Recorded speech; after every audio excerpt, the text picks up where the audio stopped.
మహేశ్వరः గురు సాక్షాత్ పరబ్రహ్మ తస్మై శ్రీ గురవే నమః.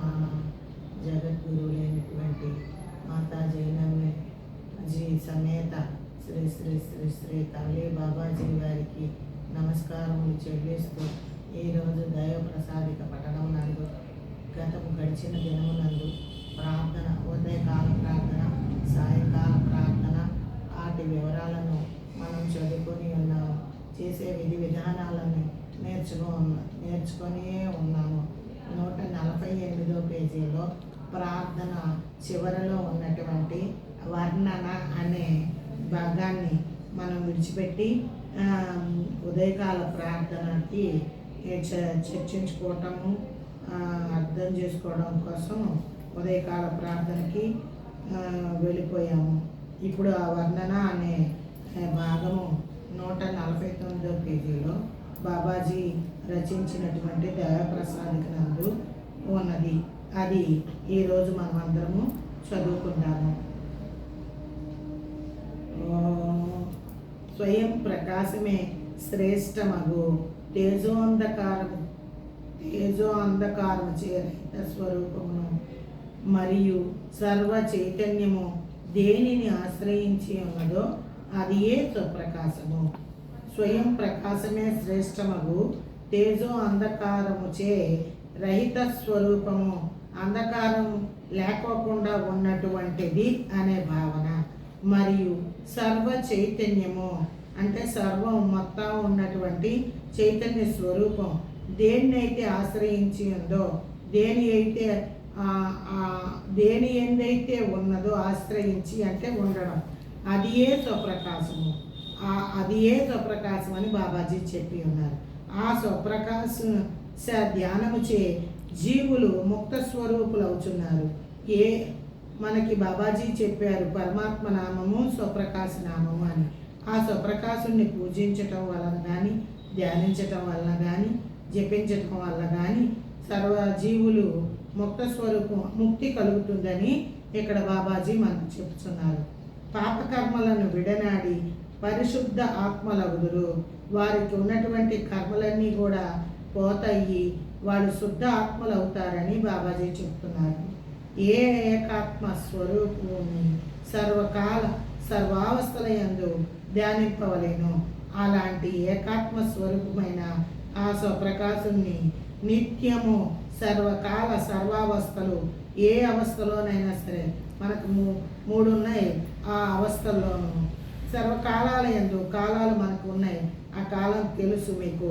అలాంటి కాలాల్లోనూ అవస్థల యందు మనకున్నటువంటి 3 అవస్థల్లో కూడా అంటే జ్ఞాపకం, కళలో కూడా స్వప్రకాశుని మరవకుండా ఆయన మీదే ధ్యానం చెయ్యాలని, జపించాలని బాబాజీ ఇక్కడ చెప్తున్నారు.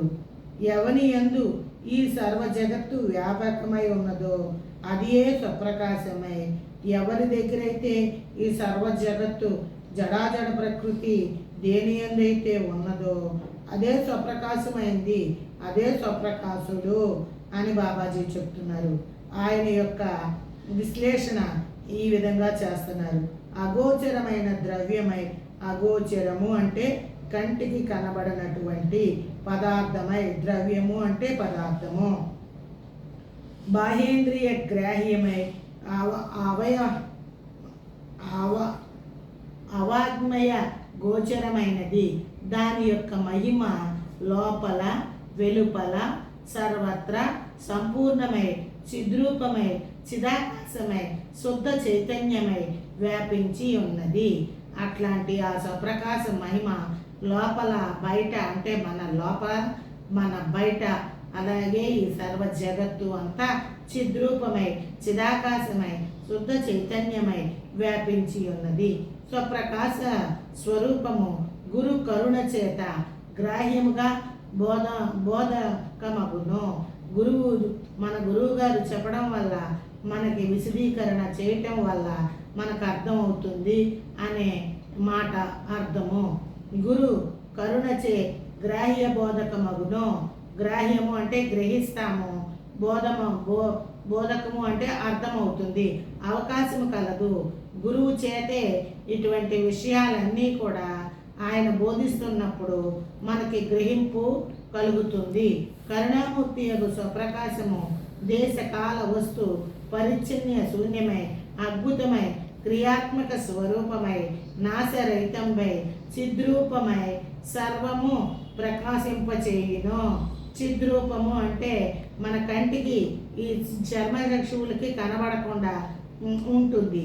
సంసార సాగరమునందు దుఃఖములు కష్టములు నివారించినట్టుదై ఉన్నది. మన సంసారంలో ఉన్నటువంటి కష్ట నష్టాలు మనకున్నటువంటి బాధలను నివారిస్తుంది, నివారించినదట్టిదై ఉన్నది. సంసార సుఖోన్మత్తికి కారణభూతమే సంసారం నందు సర్వసుఖములు ప్రాప్తింపచేయబడతాయి. ఆ స్వప్రకాశమే మన స్వామి, ఆ స్వప్రకాశమే మన దైవము. కనుక ఆయననే ఉపాసించిన వారు రాగల పరంపర సుఖప్రాప్తిని తమకు విముక్తిని పొందగలుగుతారు. అది బాబాజీ ఇక్కడ ఆయన్ని పూజిస్తే మనకేం కలుగుతుంది, ఆయన్ని మనం ధ్యానిస్తే ఎటువంటి ప్రాప్తి లభిస్తుంది.